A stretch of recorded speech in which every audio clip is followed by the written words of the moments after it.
jóvenes, es uno de los capítulos más importantes en lo que es patología general.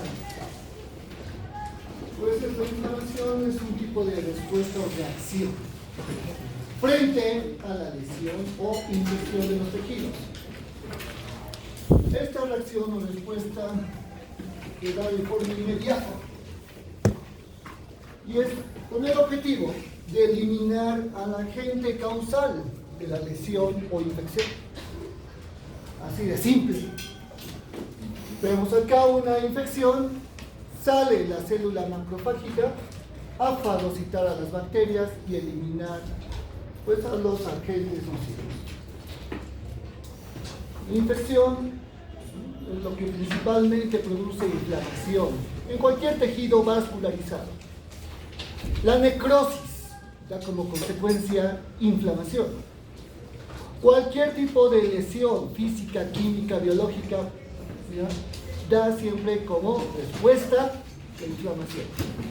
Ya que si no existiese inflamación, las infecciones se podrían propagar o diseminar, causando abscesos, causando incluso hasta sepsis y la muerte. Además que el evento de la inflamación conlleva también a etapas de reparación del tejido. Todo daño tisular debe ser reparado mediante cicatrización o mediante regeneración celular, reponer las células que se hayan perdido. Y pues, miren, es un glosario de varios términos que refieren a inflamación. Y es el sufijo más usado en medicina, itis, lo cual conlleva a la inflamación pueden ser tejidos, pueden ser órganos o incluso partes del cuerpo. Incluso hoy día encontré un nuevo término, cianitis, la inflamación de la úvula. Entonces eso también lo voy a colocar acá, porque este glosario lo he hecho con todas las palabras que he encontrado. Y seguramente a algunos sí les parecen familiares, son muy fáciles, ¿verdad? Como vaginitis o vulvitis, mastitis. Pero algunos tal vez son muy difíciles, tal vez como blefaritis. Blefaritis. Párpados, con la inflamación de párpados. ¿Qué es tiflitis? Tiflitis, inflamación del ciego. Estamos hablando de la parte del colon. Entonces, estos términos los deben ustedes saber. Es parte de lo que sería el aprendizaje en medicina, y vemos que los términos, sobre todo en patología, es donde más términos se utilizan, ¿no?, provenientes del griego, del latín. Ahora, con respecto a la reacción inflamatoria, reacción o respuesta inflamatoria será lo mismo. Y pues, frente a causas, digamos, agentes patógenos, nuestras células inmunitarias tendrán que reconocer lo propio de lo extraño. Por eso, al hablar de inflamación, es una respuesta inmunitaria, es parte de la inmunidad. Han llevado inmunidad, ¿verdad? Innata y adquirida. La inflamación aguda es parte de la inmunidad innata, y la inflamación crónica es parte de la inmunidad adaptativa o adquirida, donde las células van a reconocer agentes peligrosos, nocivos, patógenos, y ese reconocimiento lo hacen mediante receptores de reconocimiento de patrones moleculares que pueden ser de daño o asociados al patógeno. Después de haber hecho un reconocimiento, los leucocitos reclutan, traen refuerzos, y los leucocitos van a liberar citocinas inflamatorias para atraer más leucocitos al sitio de lesión. Eso se denomina infiltrado inflamatorio leucocitario. Y lo van a hacer las proteínas plasmáticas de los tejidos, las quimiosinas, que promueven quimiotaxis. Todo para eliminar ese estímulo nocivo. Eliminar bacterias, eliminar patógenos, eliminar células muertas. Para iniciar ya un periodo de reparación, modulando una respuesta. Si bien hay moduladores de respuestas inflamatorias, también hay moduladores antiinflamatorios. Y no se puede reparar el tejido mientras todavía existe inflamación. Se debe terminar la respuesta inflamatoria y recién empezar con los efectos reparatorios.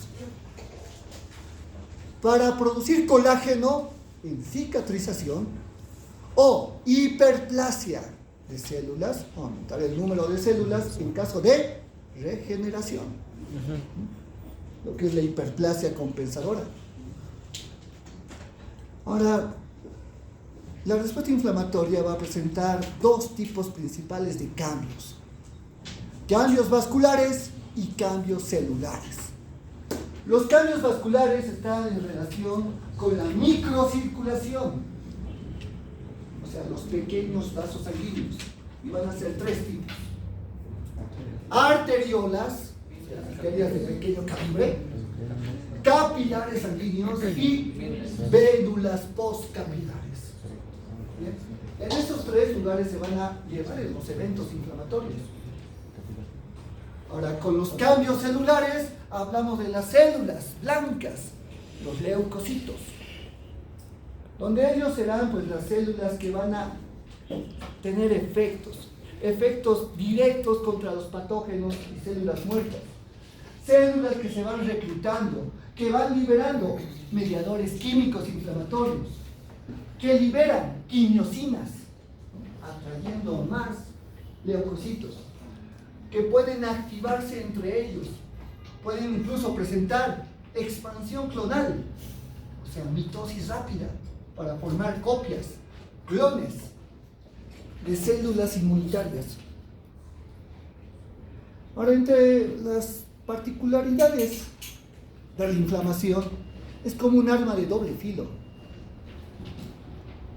Si bien es necesaria y beneficiosa la inflamación, una inflamación excesiva o mal dirigida es nociva. ¿No? Se le llama incluso el asesino silencioso a la inflamación crónica. Podemos ver acá algunos ejemplos como reacciones autoinmunitarias, donde el sistema inmunitario pierde la capacidad de vivir en armonía con los tejidos del cuerpo. Y el propio sistema inmunitario ataca a diferentes tejidos sanos. Como ejemplo, las articulaciones. Y se produce artritis, ¿no? Inflamación de articulación, artritis reumatoide. O las alergias, que son también reacciones o respuestas sumamente exageradas de la inflamación. A eso se denomina hipersensibilidad. Y las alergias pues son contra cualquier tipo de material inofensivo, inocuo, como polen, polvo, pelo de animal, alimentos que resultan ser alergénicos para ciertas personas. Y también pues la inflamación puede acompañar a enfermedades de base, enfermedades metabólicas como la diabetes, enfermedades degenerativas como el Alzheimer. Inclusive la inflamación crónica produce tantas citocinas inflamatorias químicas que esto también hace que el cáncer avance más rápidamente. La inflamación crónica es una de las peores patologías y más frecuentes que hay en el ser humano. Pero recordemos que la inflamación no es una enfermedad, es una reacción. Ahora, la inflamación podemos dividirlo según su localización, en inflamaciones que sean locales e inflamaciones sistémicas.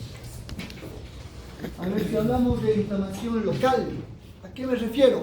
Allá atrás, la señorita. ¿Qué será una inflamación local?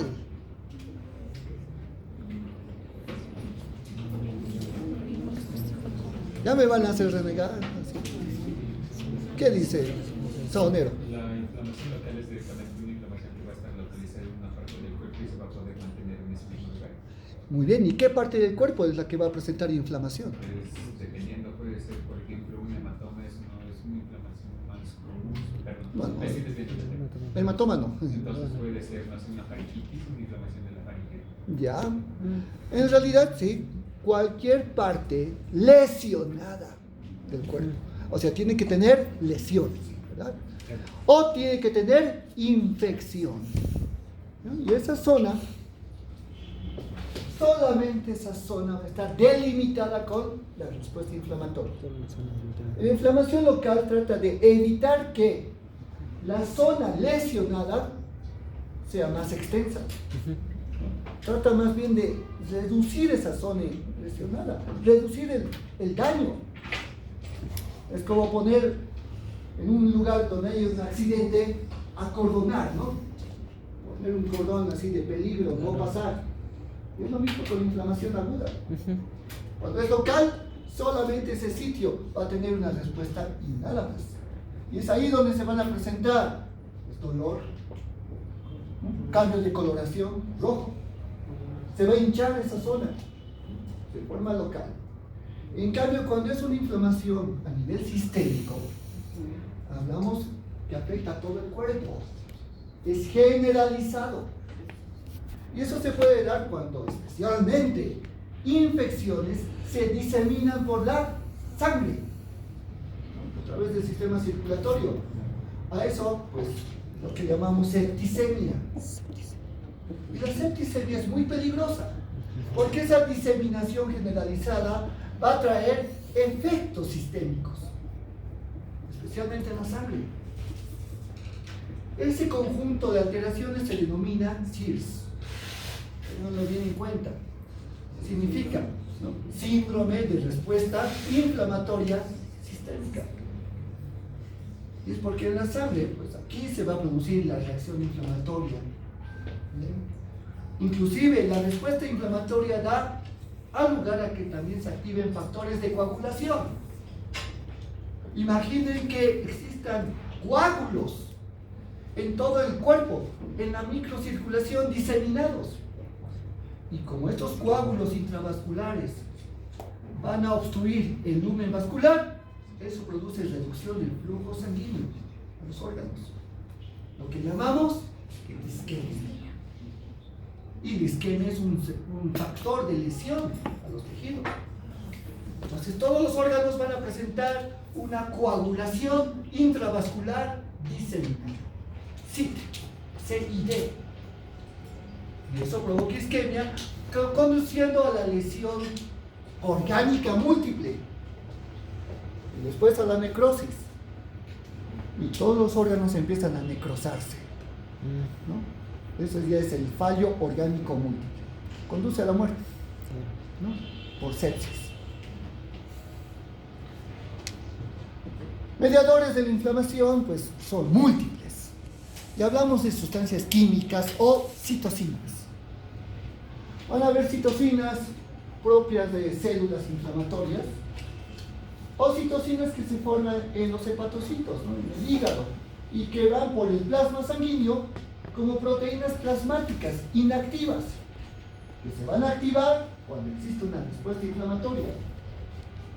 Los que presentan las células cebadas son mediadores químicos ya preformados, primarios, listos para actuar en el momento de su liberación. Entre las células cebadas tenemos dos: los mastocitos, que están en los tejidos, y los basófilos, que están en la sangre.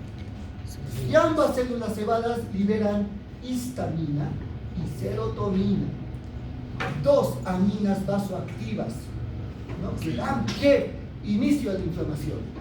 Luego van a producirse otros mediadores secundarios que se van a formar para mantener la inflamación, y son aquellos metabolitos derivados del ácido araquidónico, en especial dos, prostaglandinas y leucotrienos.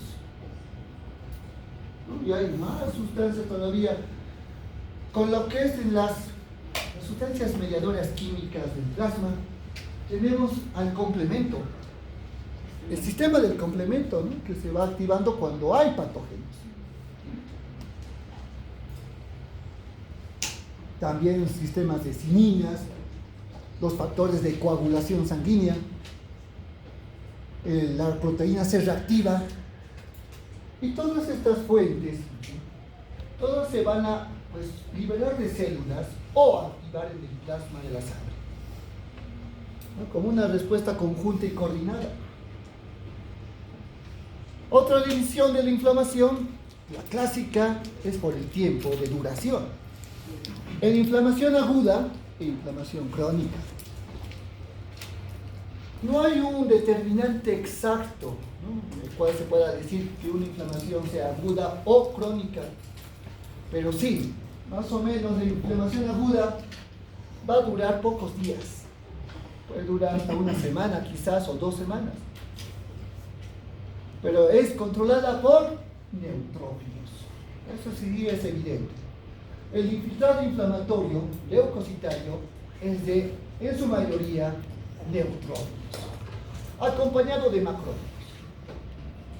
Esta inflamación aguda es inmediata, es rápida en el sitio de lesión.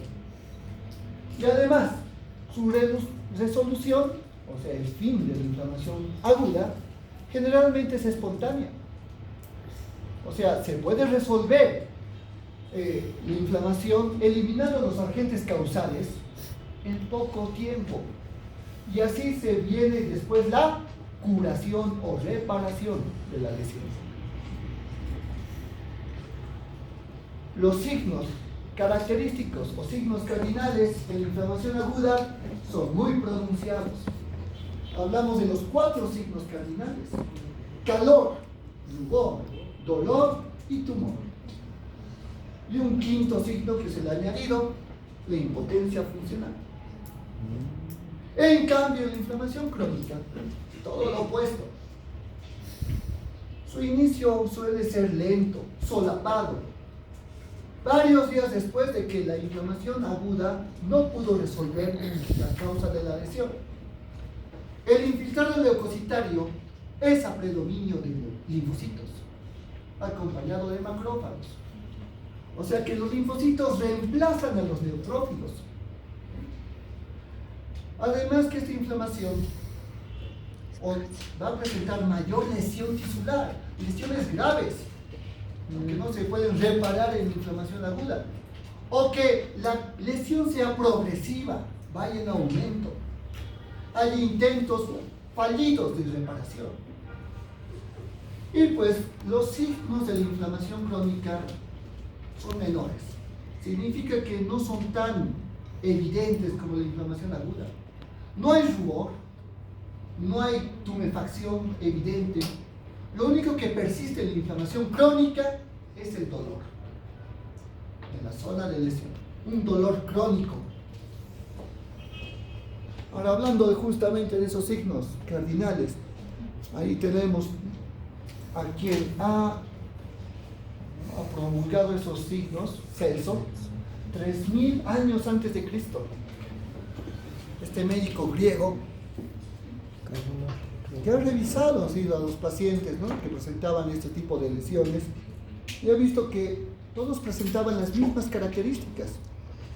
Había calor localizado en la zona inflamada, y esto se debe principalmente a la vasodilatación, sí, al aumento del flujo de sangre caliente. Después había rubor, o sea, enrojecimiento de la zona, ¿no?, lo que también llamamos eritema. Y eso se debe pues a la congestión de sangre, ¿no?, sangre que es roja. Tumor, hablamos de tumefacción, o sea, hinchazón de la zona. Y eso se debe al edema presentado, o sea, al aumento de líquido intersticial. Dolor. El dolor localizado se presenta por la misma lesión, El daño que pues lesiona los nervios sensitivos, terminaciones nerviosas libres del tejido. Además que el dolor también aumenta por el efecto de prostaglandinas y bradicininas liberadas en la inflamación. Y el quinto signo, ¿no?, ha acuñado Virchow en el siglo XIX, es el padre de la patología, quien aparte de esos 4 signos ha añadido la pérdida de función del lugar lesionado. O sea, el lugar que esté lastimado, que tenga inflamación, no cumple su función normal, ¿no? Tiene impotencia funcional mientras dure la inflamación. Todas las características inflamatorias se pueden describir patológicamente desde los 4 pilares fundamentales. Sabiendo la etiología de la inflamación, toda la patogenia, que es general para todo tipo de inflamación, los cambios morfológicos y alteraciones funcionales. En el libro de Robbins está este cuadrito, esta figurita. Aquí se indica todos los eventos, o sea, todos los partícipes de la inflamación.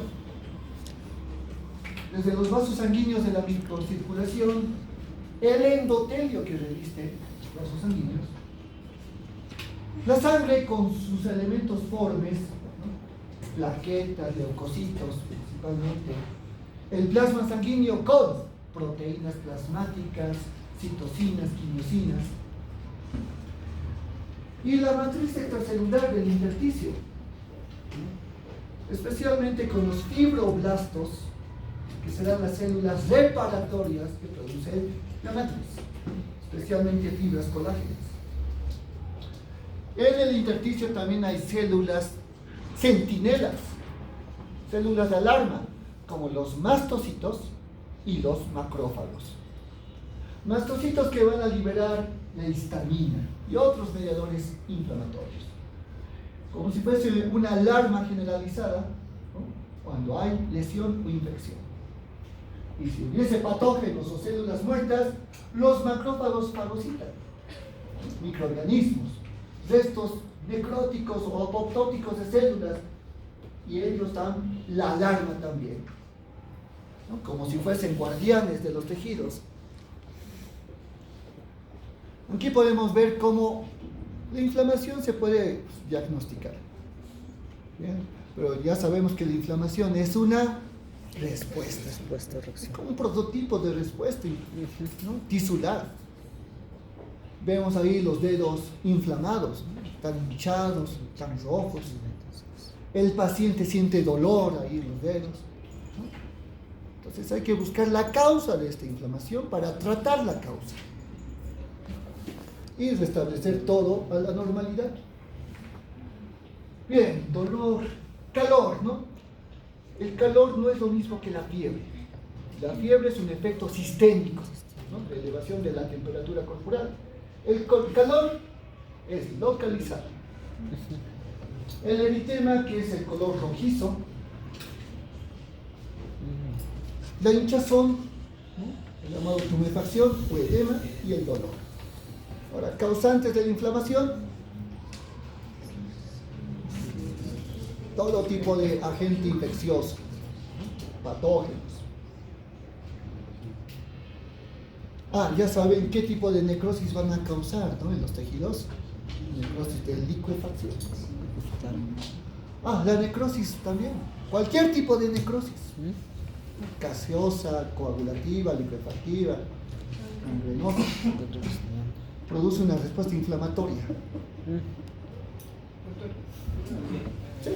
la inflamación de novo, ¿eso qué significa? O sea, es como que primera vez le habrá dado sin síntomas. No, la inflamación de novo es cuando ocurre una inflamación de la nada, Espontánea. así nueva, ¿no? No es, digamos, que sea por lesión o por infección, sino una inflamación, digamos, por reacción nada más. No te va a dar ningún síntoma aparte de esto. Una inflamación de novo sería una alergia, por ejemplo, ¿no?, donde los mastocitos así descargan histamina y producen una reacción. inflamatorio. En el caso de la necrosis, no se contradice un poco, ya que en una inflamación hay dolor, y en una necrosis no hay dolor, porque no hay... ¿En qué tipo de dolor, en qué tipo de necrosis no hay dolor? Bueno, en el necrosis fibrótica. No existe ese tipo de necrosis fibrótica. Tal vez se está refiriendo a la necrosis gangrenosa. La fibrinógena, capaz. Ahí no va a haber dolor, obviamente, porque hay tejido, está muerto, los nervios están muertos. Pero sí hay reacción inflamatoria en el tejido vivo, adyacente a la necrosis. Lo adyacente. Sí, claro.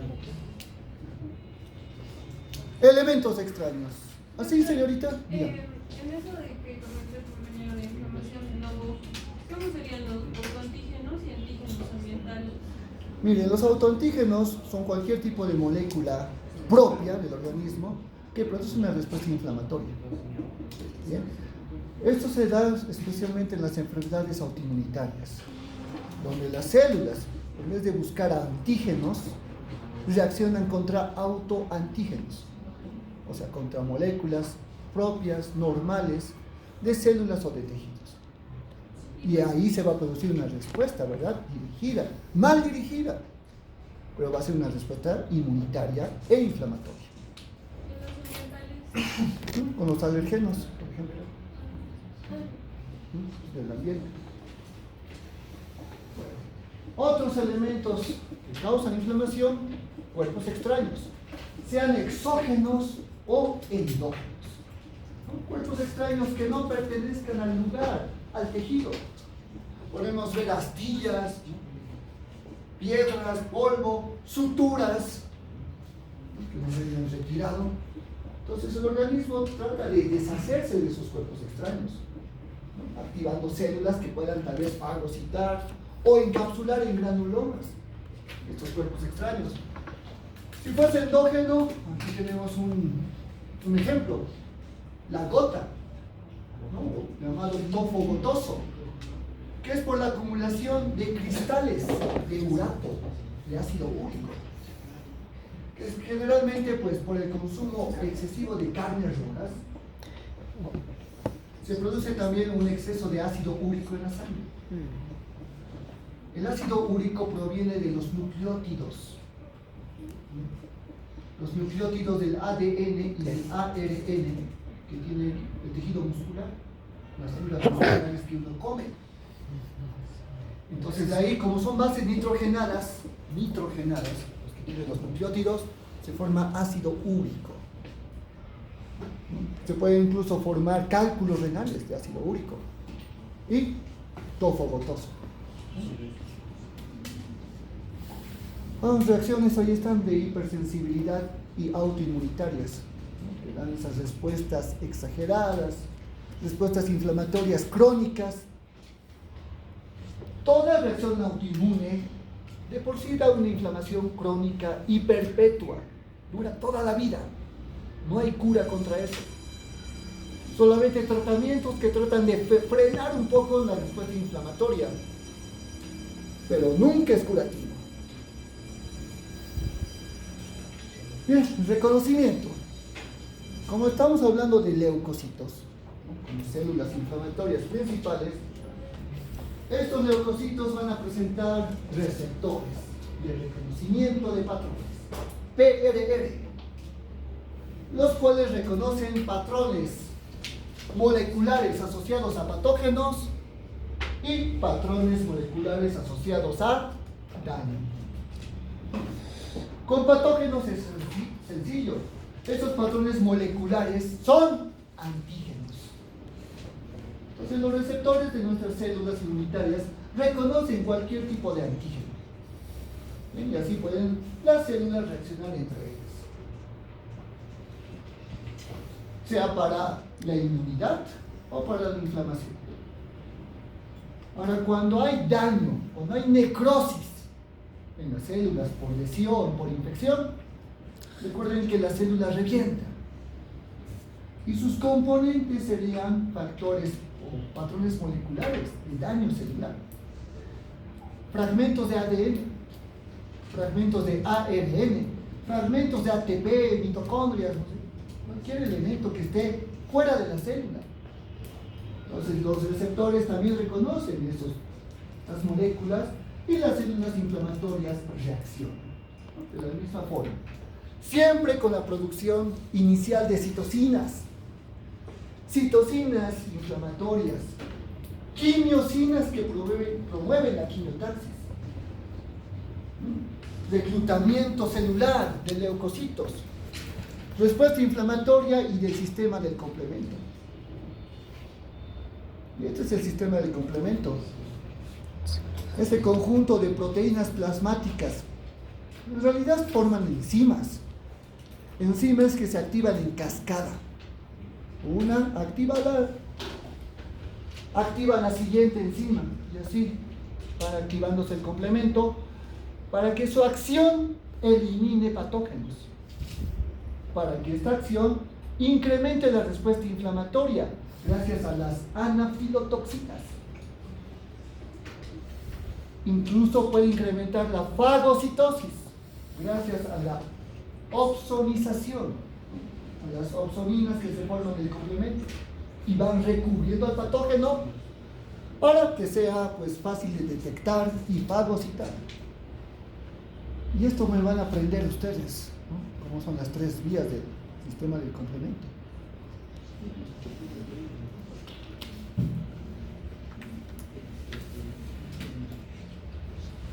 Ahí vemos la respuesta inflamatoria. Tiene que ser en tejidos vasculares, porque es ahí donde va a iniciar pues, los primeros cambios. La vasodilatación, lo que aumenta el flujo sanguíneo, lo que a su vez también aumenta la permeabilidad de capilares.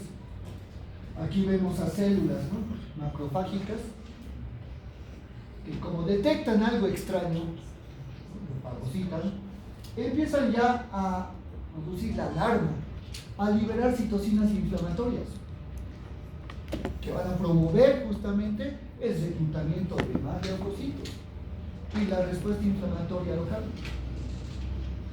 Después del aumento del flujo sanguíneo, las células endoteliales promueven moléculas de adhesión para que los leucocitos se puedan adherir, ¿no? a la pared del endotelio, buscando resquicios o hendiduras con el objetivo de salir de la sangre, llegar al tejido inflamado. Es acá también donde varios tipos de citocinas, como las bradicininas, factores de necrosis tumoral, histaminas, que llegan al endotelio, promueven la retracción del citoesqueleto, haciendo que el endotelio se pueda encoger, abriendo brechas o hendiduras endoteliales. Y como el leucocito está bien adherido, va buscando esas brechas endoteliales para tener diaperesis, poder salir. Esto se llama extravasación. Y el leucocito pues, es guiado por quimiotaxis al sitio donde están los patógenos, los reconoce con sus receptores, los fagocita y libera más citocinas, ¿no? para reclutar más leucocitos. Una vez pues eliminado el causante de este tipo de infección, se inicia ya la reparación. Ahí vemos al mastocito que promueve más respuesta inflamatoria, liberando histamina. Y el tejido se vuelve edematizado, ¿no? rojizo, congestionado. Las prostaglandinas que se van produciendo que estimulan a nociceptores, receptores del dolor. La respuesta inflamatoria es buena, ¿no? Pero cuando ya produce intenso dolor, es ahí donde se aconsejan los antiinflamatorios y analgésicos, ¿no? Los AINES, ¿no? Para reducir esta respuesta y sobre todo los efectos indeseables. Ahora vamos con la segunda parte. Eso ha sido como introducción al más.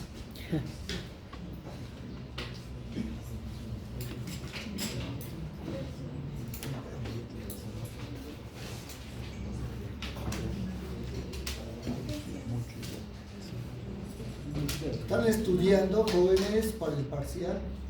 ¿Todos? ¿Dónde es? Hoy he tomado evaluación al paralelo 100. Sobre todo, adaptaciones, lesiones, necrosis, apoptosis. Mal.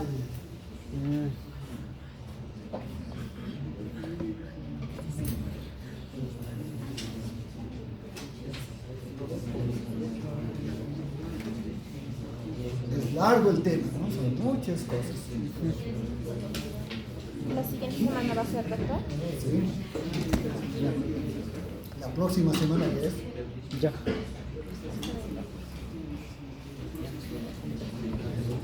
Perfecto, perfecto, perfecto.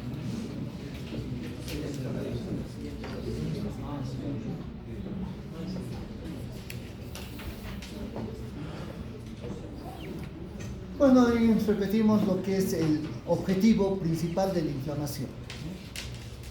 ¿Cuál sería? Generar una respuesta ante Ya. cualquier estímulo. ¿Para? Para, ¿Con qué objetivo se inicia esa respuesta? Para, Evitar que la gente causante haga más daño. exacto, ¿no? Para eliminar. Toda acción conlleva una reacción. Si hay una acción lesiva en el tejido, Una respuesta. el tejido tiene una reacción, una respuesta. Justamente para poder eliminar eso, está causando el daño y reparar la lesión. Son dos objetivos: eliminación, reparación.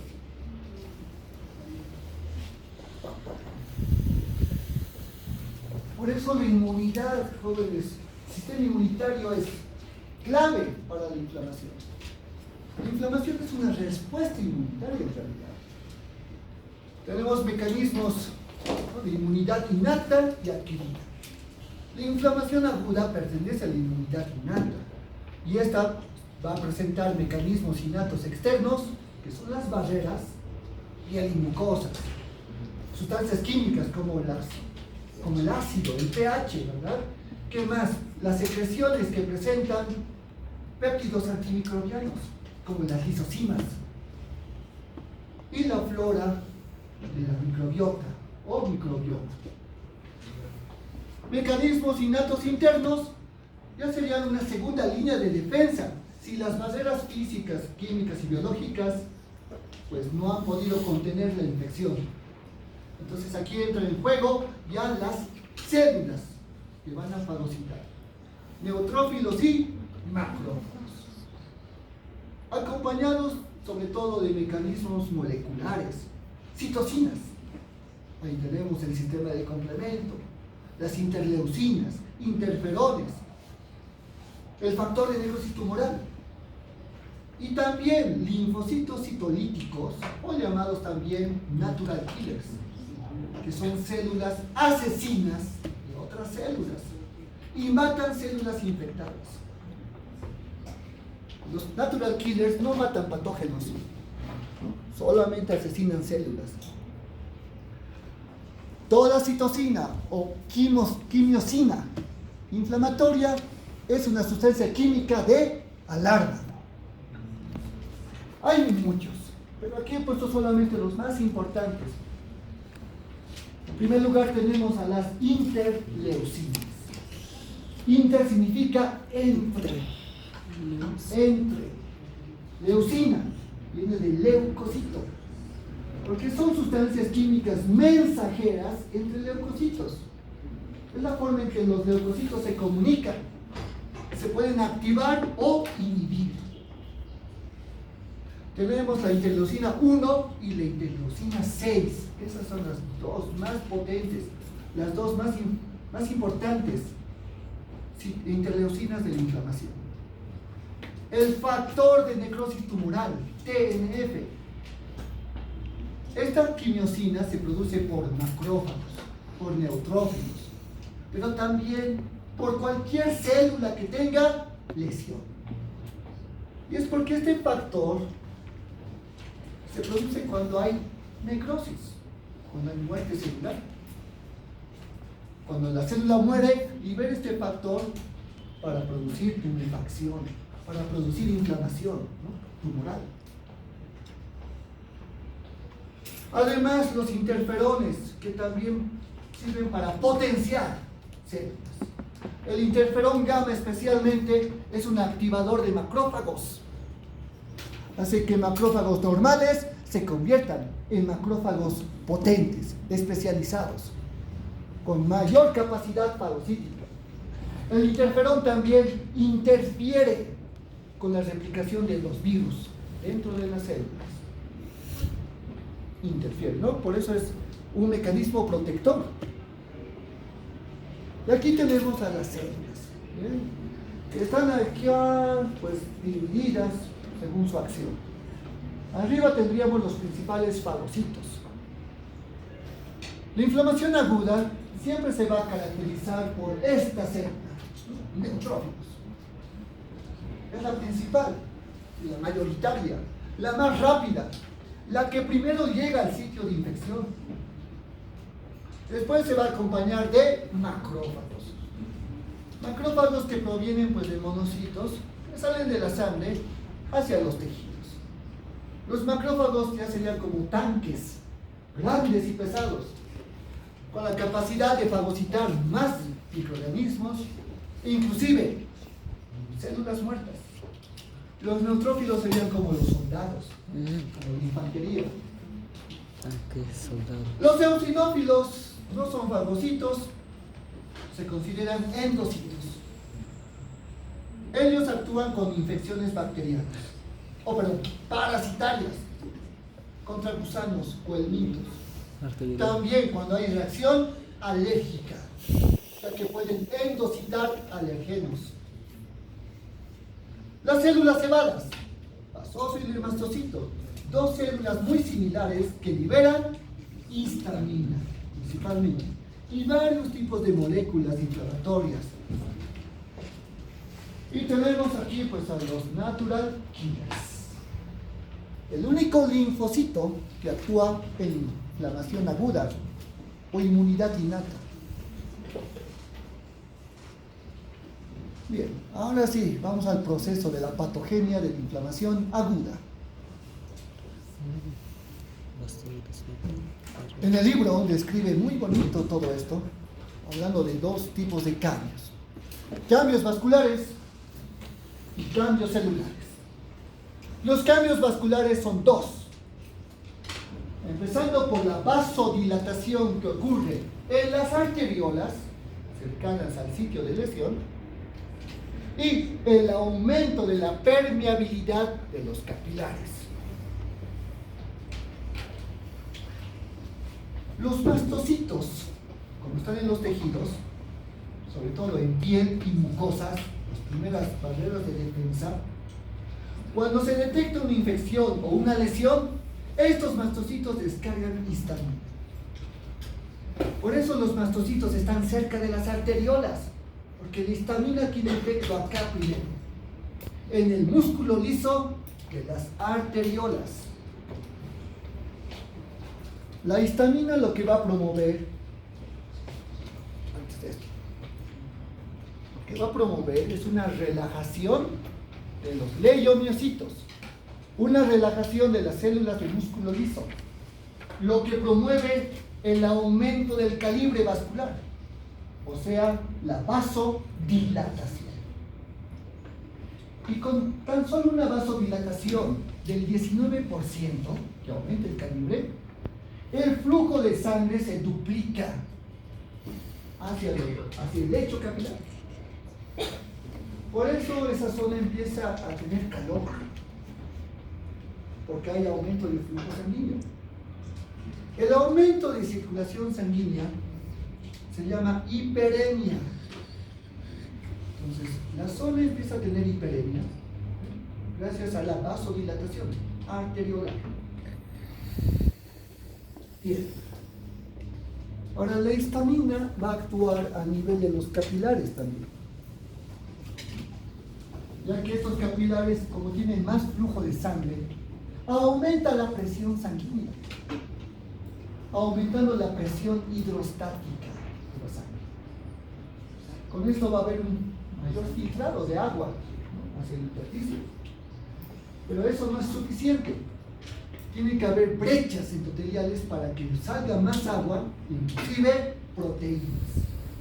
Entonces ahí viene el aumento de la permeabilidad que va a provocar edema. Este cuadrito tan bonito que está en el texto compara cómo sería justamente la filtración capilar normal en exudado y en trasudado. Lo normal, sabemos por fisiología, es que en el extremo arterial del capilar la presión hidrostática es más alta, más elevada. Permite un filtrado plasmático, solamente agua, que arrastra nutrientes hacia los tejidos. Como las proteínas plasmáticas son macromoléculas, no salen del plasma sanguíneo, haciendo que la presión oncótica sea mayor en el extremo venoso. Y ese aumento de presión osmótica, coloidal u oncótica hace que el agua retorne desde el líquido intersticial hacia el líquido intravascular. Ahora, con el exudado. Jóvenes, el exudado siempre es inflamatorio. Ahí está con asterisco. Siempre es inflamatorio, toda la vida. Y cuando hay liberación de histamina, liberación de bradicininas, justamente por los mastocitos y células inflamatorias, eso promueve la retracción endotelial, la apertura de espacios interendoteliales. Y como aquí la presión hidrostática es alta, el agua sale con mayor velocidad, acompañado de proteínas plasmáticas.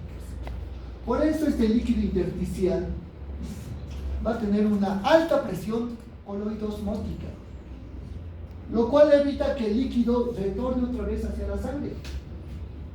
Más bien, la sangre que está perdiendo agua del plasma va a ser más lenta, más viscosa, y eso provoca éstasis sanguínea.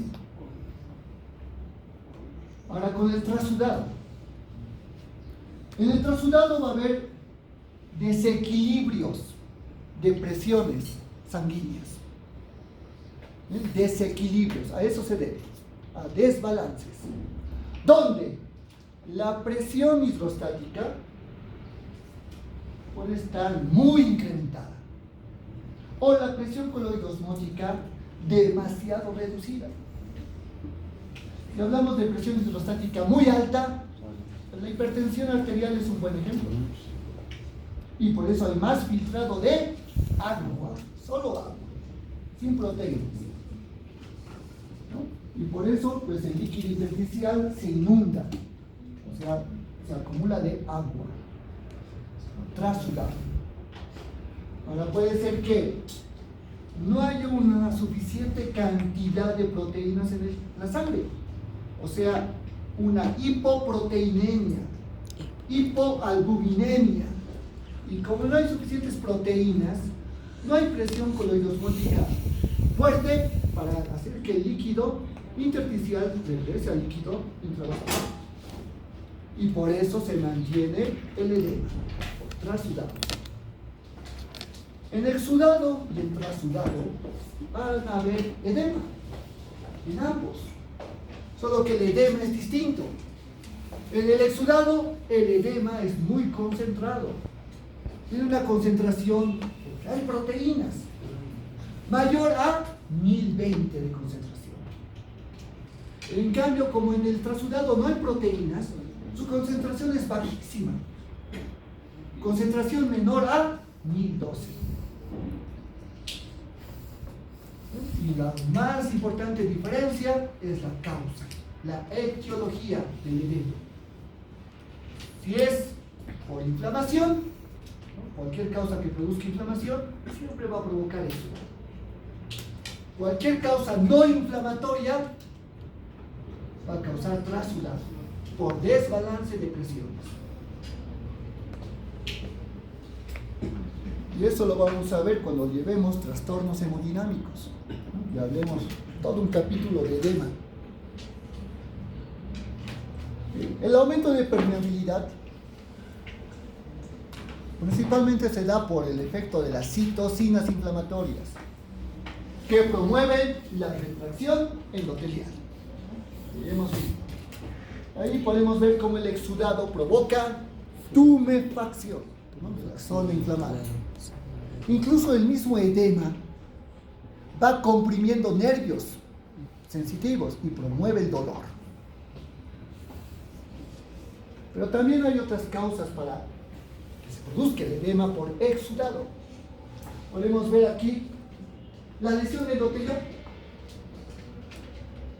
Si hay un traumatismo, una lesión tisular, un corte, cualquier tipo de herida que lesione vasos sanguíneos, directamente las células endoteliales están dañadas. Puede haber necrosis, puede haber hemorragia más. Y con la hemorragia, salida de plasma y proteínas.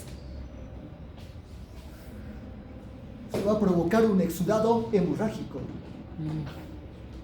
También la lesión vascular mediada por los propios leucocitos. Si los leucocitos están saliendo de la sangre, muchas veces pueden salir tantos leucocitos por un sitio que esa salida va dañando el endotelio.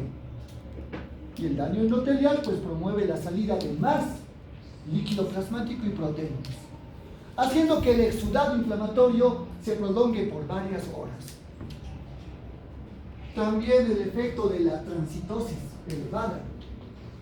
Esto especialmente ocurre durante la reparación, cuando el factor de crecimiento del endotelio vascular, ¿no?, que promueve angiogénesis, hace que también que exista más transitosis, movimiento de vesículas, ¿no?, que transitan desde el lado plasmático hacia el lado tisular. Esto para que puedan salir elementos nutritivos al tejido en reparación, ¿no? Pero vean cómo esta transitosis ya forma como canales, ¿no?, por donde pues está saliendo exudado. Bien, el cuadro de arriba muestra los eventos que hemos visto, los cambios vasculares. A nivel de las arteriolas hemos dicho que había vasodilatación, lo cual aumenta el flujo sanguíneo, ¿no?, provoca hiperemia. A nivel de los capilares sanguíneos va a haber un aumento de filtración, un aumento de la permeabilidad capilar, lo que promueve la formación de exudado, edema. Ahora, si está saliendo agua de la sangre y hay mucha concentración de glóbulos rojos, aquí va a haber éstasis a nivel de las vénulas postcapilares. Y la sangre se vuelve muy viscosa. Y por esa viscosidad fluye con lentitud. Entonces, esta éstasis sanguínea es lo que hace que la sangre se congestione. Va a haber congestión de eritrocitos. Por eso el lugar empieza a enrojecerse. Esto promueve el eritema o rubor. Y como la sangre está yendo lentamente, eso le da tiempo a los leucocitos a que puedan salir por diaperesis, ¿no?, porque el flujo ya es muy lento. Y aquí van a tener efecto ya las quimiosinas, sustancias químicas que se están produciendo en el tejido lesionado para atraer leucocitos. Y esas quimiosinas van a promover la migración leucocitaria. Si hablamos migración, hablamos de un viaje, ¿no?, como los leucocitos migran desde la sangre hacia el sitio de lesión. La migración leucocitaria está dado por 6 eventos. El primero de ellos sería la marginación, porque los leucocitos normalmente circulan por el centro del flujo laminar de la sangre. Pero cuando sienten quimiosinas y la sangre es lenta, empiezan a ir a los márgenes, a marginarse.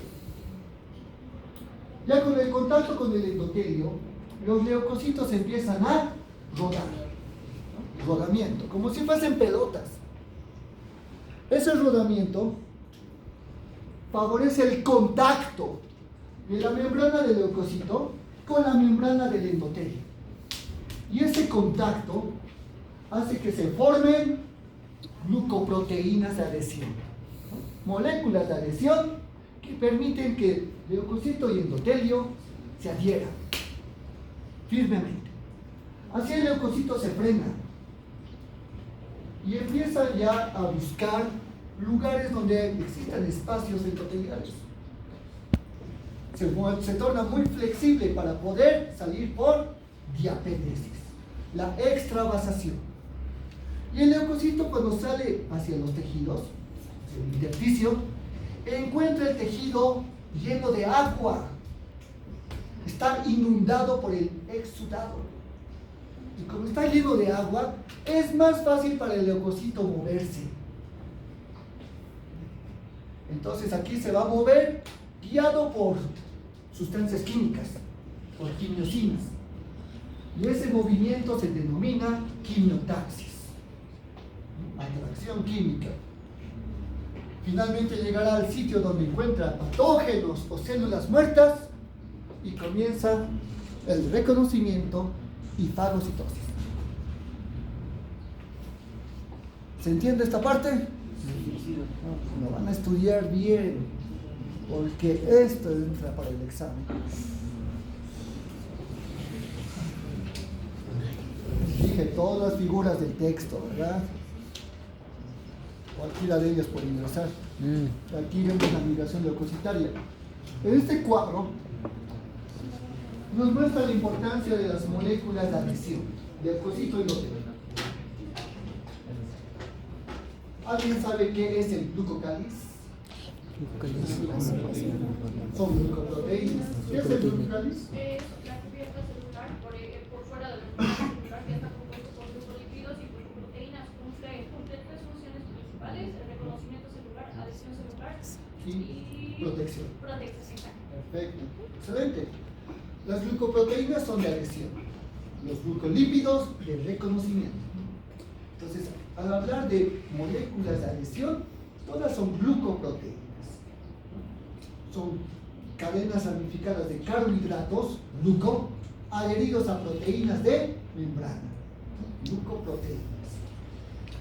Y cuando el leucocito está empezando a rodar con el endotelio, la membrana del leucocito y el endotelio activan mayor formación de glucocáliz. Entonces se forman nuevas glucoproteínas. Y estas se van a vincular, se van a adherir una con otra. Aquí tenemos las principales proteínas de adhesión, ¿no? Las moléculas de adhesión del leucocito y del endotelio. En el leucocito van a estar las integrinas. Va a estar la selectina, L del leucocito. Va a estar la proteína sialil Lewis X. Va a estar la LFA o factor de adhesión leucocitario. Y va a estar la PCAM1, que es la molécula de adhesión del endotelio plaquetal y plaquetas. Ahora, en lo que es en el endotelio, van a estar también selectinas, pero la selectina E del endotelio y la selectina P, ¿no? Que es propio de plaquetas, pero también presente el endotelio. Y las moléculas de adhesión, ICAM, BCAM, PCAM. Está en inglés, ¿no? Por eso se lee al revés. M significaría molécula. A, adhesión. C, celular. Y, inter. O sea, molécula de adhesión intercelular. Con la BCAM. M, molécula. A, adhesión. C, célula. B, vascular. Moléculas de adhesión de célula vascular. O sea, del endotelio. Y ahí tenemos las PCAM. La PCAM1 lo tiene el leucocito y el endotelio, ambos. Y esta es la principal, la que promueve la diapedesis. Una vez que el leucocito está adherido al endotelio, empieza a desarrollar PCAM. Y para eso va a presentar entonces transmigración o extravasación. Y podemos ver cómo el leucocito se va fijando gracias a esas glucoproteínas de adhesión. Luego su citoesqueleto flexible, ¿no?, formado de principalmente filamentos de actina, hace que el leucocito pueda pasar por esas diminutas brechas o hendiduras. Además, como hay endotelio, hay una lámina basal que sujeta al endotelio vascular, los leucocitos van degranulando enzimas colagenasas. Y la colagenasa va a degradar el colágeno tipo 4 de la lámina basal del endotelio vascular. Entonces se abre camino prácticamente para salir de la sangre. Y por el mismo lugar, otros leucocitos van a salir por diapéresis. Por eso es que el aumento de diapéresis puede provocar daño endotelial.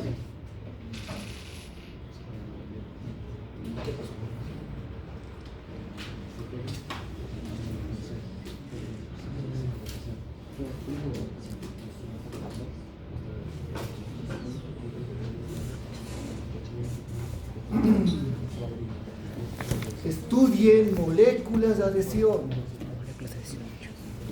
Eso van a estudiar cuáles son del leucocito, cuáles son del endotelio. Ahí vemos cómo es el flujo sanguíneo. Y los leucocitos buscan exactamente las vénulas postcapilares para salir. Porque es el endotelio de estas vénulas donde se van a formar esas moléculas de adhesión. Vemos cómo están rodando, ¿no?, teniendo ese contacto membrana con membrana para después salir por diapéresis, ¿no?, extravasación.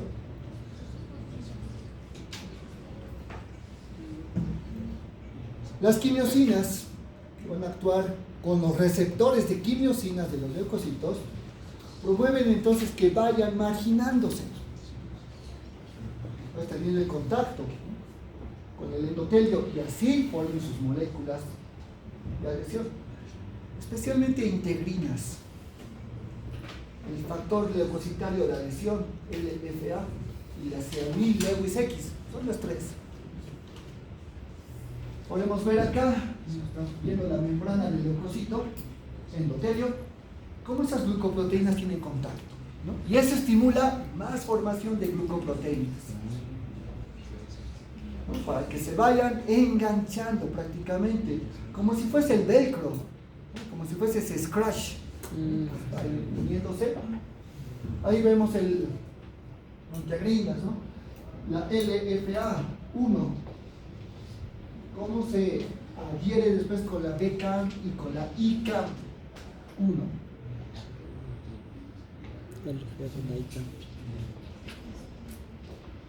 Y luego, bueno, vendrá la PCAM1 y la diapéresis. Una vez que ocurrió la extravasación, el leucocito sigue moviéndose por quimiotaxis, ¿sí?, por esas quimiosinas. Siempre va al lugar de mayor concentración de quimiosinas. Por eso su movimiento es unidireccional. Y aquí vemos cómo el leucocito va formando urópodos. Son como extensiones de su citoplasma y citoesqueleto, porque aquí los receptores de quimiosinas han reaccionado con quimiosinas. Las quimiosinas principales son de la familia de las cisteínas. Son péptidos en realidad las quimiosinas, ¿no?, de cisteína. Pero también hay otro tipo de quimiosinas más potentes, como C, la interleucina 8, el complemento C5A, ¿no?, que es la anafilotoxina más potente, y el leucotrieno B4. Podemos ver acá cómo está un sitio de lesión. Hay una herida, ¿no?, puede ser piel o mucosas. Aquí está el intersticio y aquí las vénulas postcapilares. Y los leucocitos están saliendo, ¿no?, tan rápidamente, se dirigen al sitio de lesión.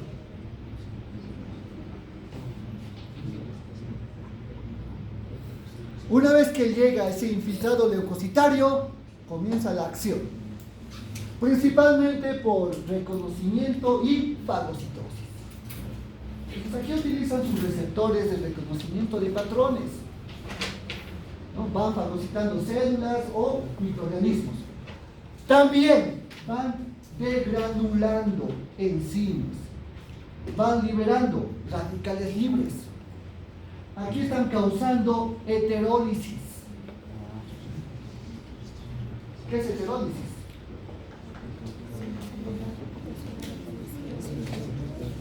Hemos visto en clase práctica, ¿no? Autólisis y heterólisis. ¿Qué es heterólisis? ¿Qué es heterólisis?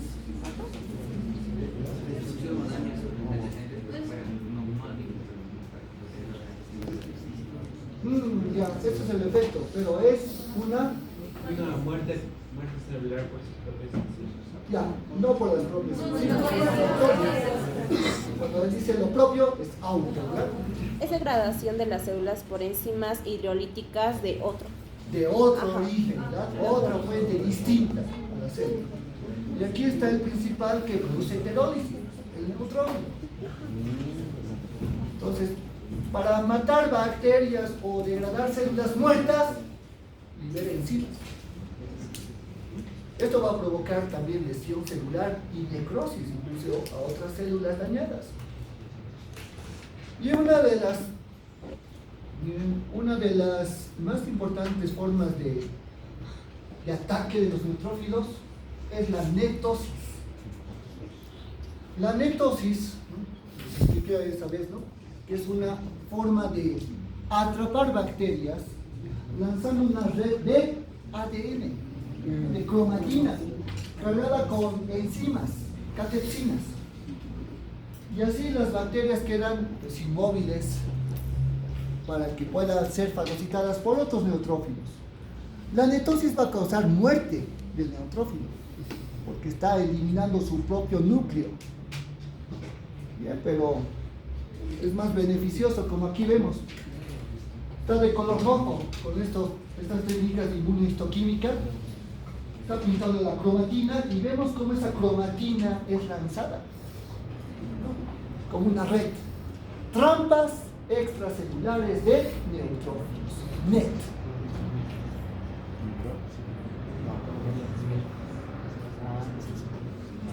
Ahora, el infiltrado leucocitario inflamatorio es lo que caracteriza la inflamación aguda de la crónica. En inflamación aguda, hemos dicho que estas dos células, neutrófilo y macrófago, son los principales. Y vemos este cuadrito que nos da, ¿no?, una visión de los eventos inflamatorios y el infiltrado y el tiempo de evolución. Entonces, antes de que los leucocitos salgan de la sangre hacia el tejido inflamado, hay que preparar el terreno. Y el terreno se prepara con edema. ¿Exudado o trasudado? ¿Usted? ¿Qué tipo de edema? Exudado. ¿De qué se compone el exudado? Sí, dos componentes tiene. ¿Cuáles son? ¿Qué tiene el exudado? Agua y proteínas plasmáticas.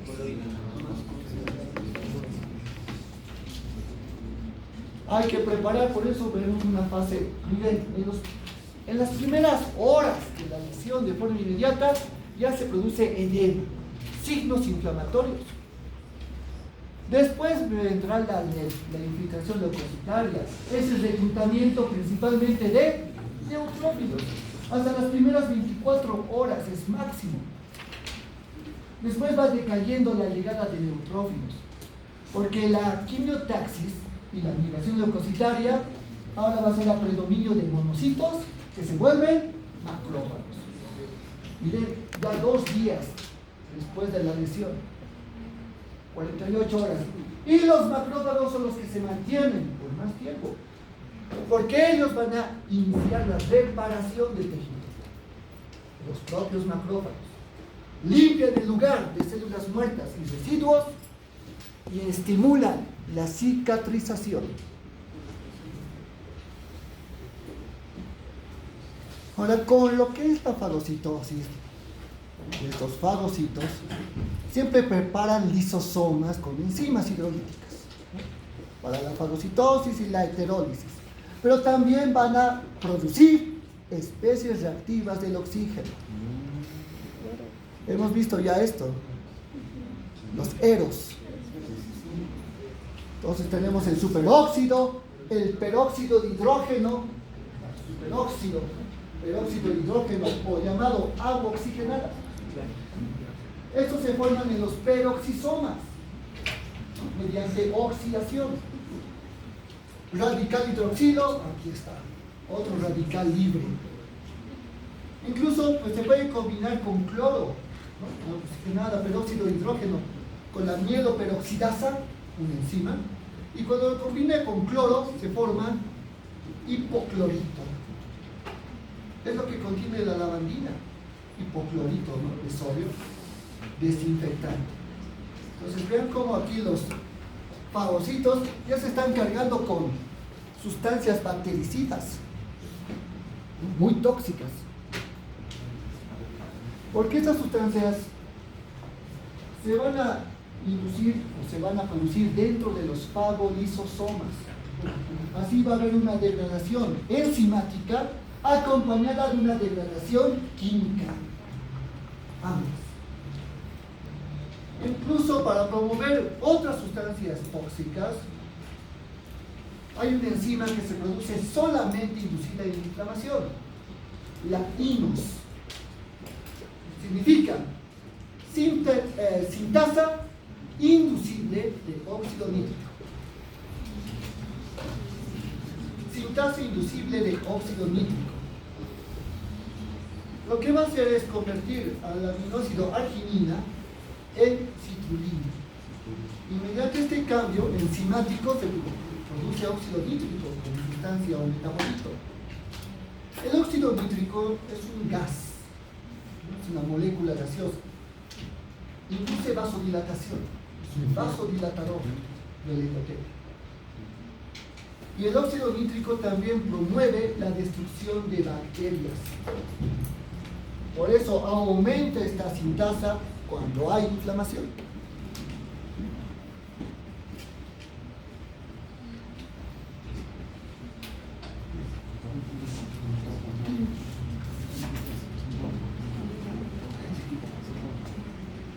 Ahí vemos un dedo con una espina, ¿no?, donde ha habido una lesión directa a la primera línea de defensa, ¿no?, piel.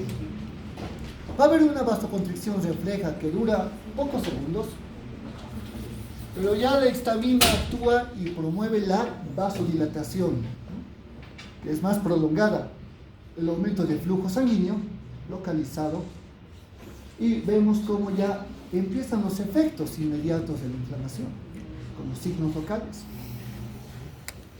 El aumento del flujo que promueve el aumento de permeabilidad capilar y la formación de exudado con éstasis sanguínea.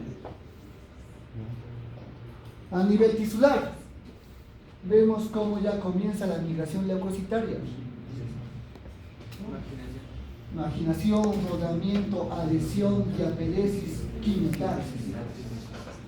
Y como el tejido está edematizado, el infiltrado inflamatorio se hace más sencillo, más el movimiento de los neutrófilos guiados o atraídos por quimiosinas.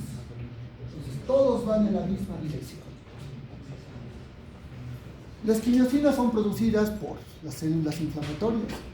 Están llamando refuerzos.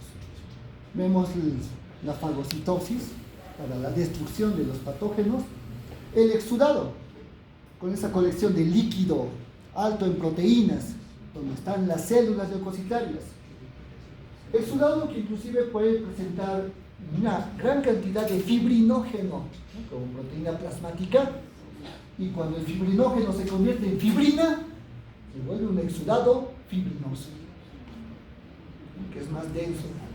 Eso es para que en el exudado fibrinoso las bacterias no se diseminen, ¿no?, se queden ahí atrapadas en redes de fibrina. Aquí vemos a los mastocitos, Están reaccionando en el tejido cerca de las arteriolas, liberando histamina. Como principal amina vasoactiva. Vasoactiva porque produce vasodilatación. Serotonina liberada por plaquetas, por el endotelio, por mastocitos y basófilos, que promueve retracción endotelial.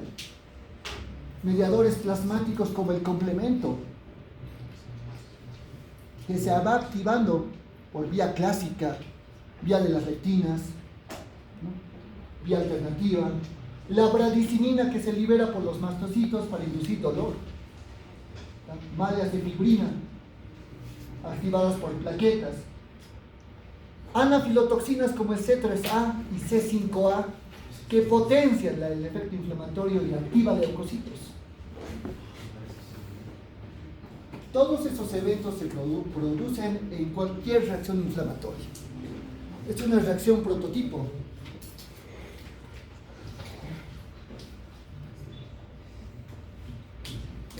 Bueno, voy a llamar lista.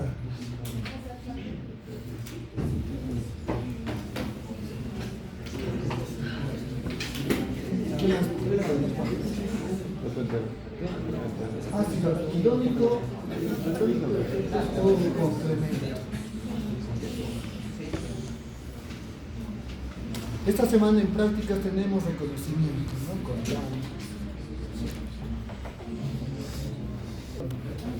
va a ser el 31 de marzo, lunes 31 de marzo, último día del mes. Imposible acabar, ¿no? Todavía queda la parte 3 de este tema. El próximo lunes acabaremos y en prácticas incluso les voy a enseñar el complemento. Estamos 17.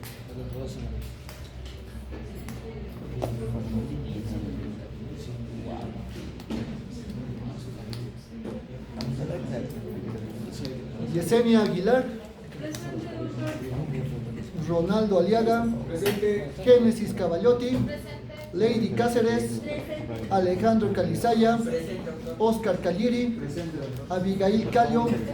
Camila Cano. Candy Cerguayo.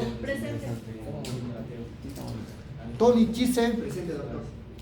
Anthony Condori. Frank Flores. Robert González. Grecia Laura. Jesús López. Addison Mamani. Wilmar Mamani. Maricielo Manzanera. Brenda Mejía. Geraldine Mendoza. Magalí Moya. No sé por qué están hablando. Estoy llamando lista. Génesis Naval. Nayeli Oco van a formar mediadores químicos secundarios. Cuando la histamina se va liberando de los mastocitos, esta se agota rápidamente, por lo cual los efectos inflamatorios deben persistir frente a la falta de histamina.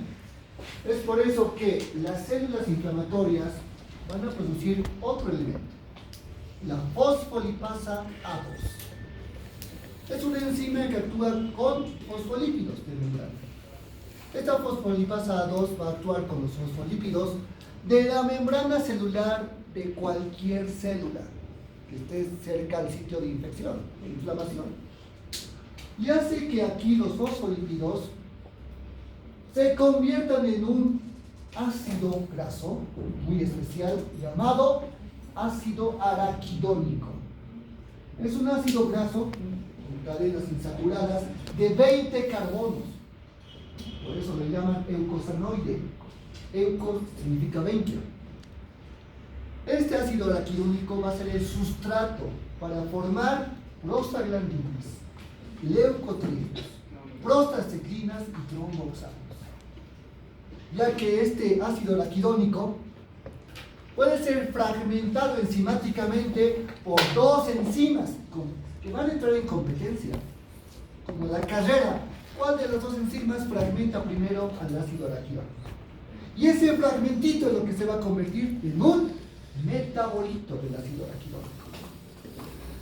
Si la lipooxigenasa LOX, ¿no? LOX, actúa, va a formar leucotrienos.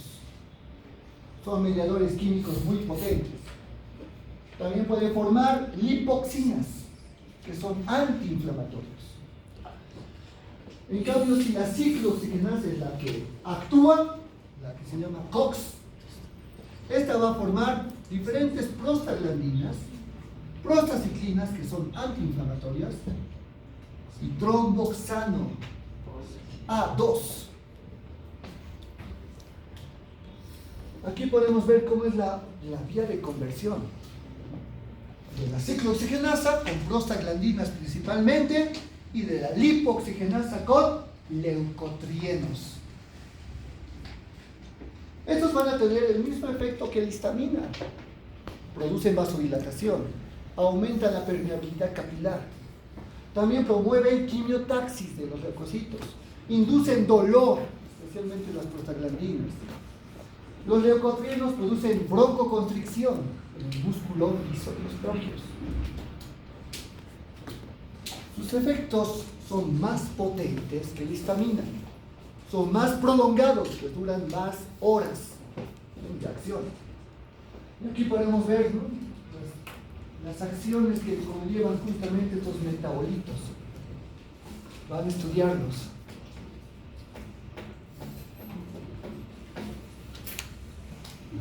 Ahora, justamente como son los efectos tan potentes, es acá donde se utilizan los antiinflamatorios. Los antiinflamatorios esteroideos y no esteroideos. Entre los antiinflamatorios esteroideos están los corticoides. ¿Quién nos ha puesto una inyección con dexametasona alguna vez? ¿Dexametasona nunca? Es muy fuerte. Uno está con la faringe inflamada, con faringitis, con una dexametasona ya está bien. Un poco tiempo, pocas horas. Esos son potentes, los esteroideos. En cambio, los AINES, antiinflamatorios no esteroideos, son los comprimidos, como diclofenaco, paracetamol, ibuprofeno. Y esos son de efecto mediano, ¿no?, leve a mediano. Lo que hacen estos antiinflamatorios es inhibir justamente estos metabolitos. Pueden bloquear la formación de fosfolipasa 2. Si no hay fosfolipasa, no hay ácido araquidónico. No hay nada de lo demás. O pueden bloquear directamente a las enzimas, lipooxigenasas y ciclooxigenasas. Si no hay ciclooxigenasas, no existen prostaglandinas. Se acaba el dolor. Por eso es analgésico. Lo malo con los AINES es que ellos no distinguen la ciclooxigenasa buena de la mala. La COX-1 es la ciclooxigenasa constitutiva. Y se llama así porque esa ciclooxigenasa es la que se produce todo el tiempo, normalmente. Y la COX-1 es lo que favorece la vasodilatación de la mucosa gástrica. Y con esa vasodilatación hay más flujo sanguíneo en la mucosa del estómago y más formación de moco protector. Pero ¿qué pasaría si se bloquea la COX-1 con los AINES? Pues no hay vasodilatación de la mucosa gástrica, no hay formación de moco protector. Y eso provoca irritación gástrica, gastritis medicamentosa, ¿no?, por AINES. Por eso incluso hay ya inhibidores selectivos que solamente inhiben la COX-2, la que es inflamatoria, y no la COX-1. Y esos son protectores gástricos. Bueno, y mediadores, miren cómo aquí están nuevamente las interleucinas que les he dicho, la 1 y la 6. Son las interleucinas que van a producirse en el sitio de lesión, se van a producir en el hígado, van a tener efectos en el encéfalo. Las interleucinas y el factor de necrosis tumoral son los que promueven la fiebre cuando actúan en el hipotálamo, en el centro termorregulador. son los que promueven la formación de proteínas de fase aguda, como la proteína C reactiva, ¿no? Aumenta durante la inflamación. O son los que estimulan la hematopoiesis de granulocitos cuando hay infecciones. Y como hay mucho neutrófilo al ataque, pues se van produciendo más refuerzos en la médula ósea. Pero estos son buenos, pero cuando ya están formándose de forma crónica o exagerada, ya se vuelven perjudiciales. Pueden provocar insuficiencia cardíaca, porque el factor de necrosis tumoral reduce el gasto cardíaco, reduce la frecuencia cardíaca. Pueden promover la activación de los factores de coagulación, promoviendo la trombosis, el aumento de permeabilidad con edemas, o el desgaste o consumo del músculo y la grasa corporal, provocando enflaquecimiento y pérdida de peso, caquexia. Por eso el factor de necrosis tumoral alfa también se lo conoce como caquexina, porque su incremento prolongado provoca ese debilitamiento muscular, ¿no? Esa atrofia muscular o caquexia, que se empeora cuando existe cáncer y desnutrición, ¿no? Con inflamación crónica de paso, peor. Hasta aquí vamos a quedar, grupo. Antes del complemento.